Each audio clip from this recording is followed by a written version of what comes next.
Good evening from Greenbrier. I'm Jake Pendergast. It's the first of two stops tonight in Faulkner County as the Panthers will host the Forrest City Mustangs in first round action of the 2016 5A state playoffs. Greenbrier comes in tonight with an 8-2 overall record. The Mustangs have 7-3 in 2016.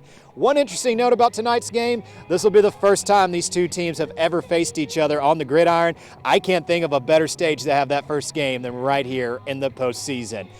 Now, Greenbrier is no strangers to success. Winners of 7 out of their last 8 seasons, have a 2012 conference title, but no state championship to show for it. They'd love to add one in 2016. The Mustangs, on the flip side, have only won one playoff game in 17 tries in their history. They're looking to have 2 by the night's end. Now, the winners between the Mustangs and the Panthers tonight will face the winners of Magnolia Pulaski Academy next week in the playoffs. Let's check out those highlights.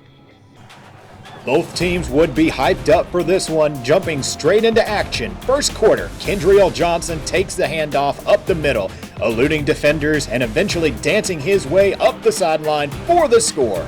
Mustangs would hand it off to Johnson again, and he would convert the 2-point conversion, 8-0 Mustangs early. The Panthers quickly drive into the red zone, and Seth Howard would nearly bust a 20-yard run into a touchdown, but he's tackled at the 1. The very next play, Cody Hopper caps it all off for the touchdown.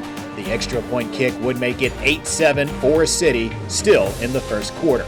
The Mustangs would respond right back, starting with an impressive catch by Antoine Wilson, who would shake tackles and get the Mustangs into Panthers territory. The very next play, Johnson eludes defenders, and he scampers for another rushing touchdown.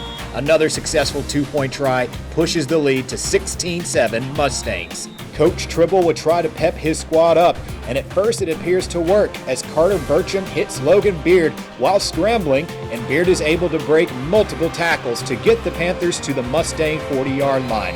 On the next play, Burcham hits Brandon Thomas for a short completion, but Thomas fumbles the ball, and Mustangs' Dante Summers scoops the loose ball and returns it 60 yards for the touchdown. The Mustangs would once again convert the 2-point conversion, pushing their lead 22-7. The Mustangs would go on to throttle and upset Greenbrier in this one, 60-34.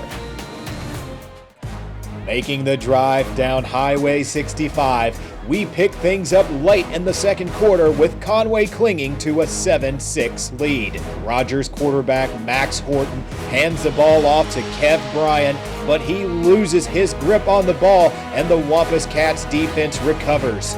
On the next series, Conway's Giovanni Johnson passes it to Joseph Thomas on the screen. Spinning out of the tackle, Johnson dashes upfield into Mounties territory. A few plays later, Johnson would be sacked on third down for a big loss, and Conway would head into the locker room with a 1-point lead at half. Starting the third quarter, Rogers would go for it on fourth down, but Horton's pass would be deflected, and Mounties turn the ball over on downs. Conway would capitalize with great field position, and Michael George would hit the hole up the middle, keeping his feet and stutter stepping into the end zone. 14-6 Conway. The Wampus Cats pull away from Rogers 35-20 and will travel to Fayetteville to face off against the Purple Dogs this Friday.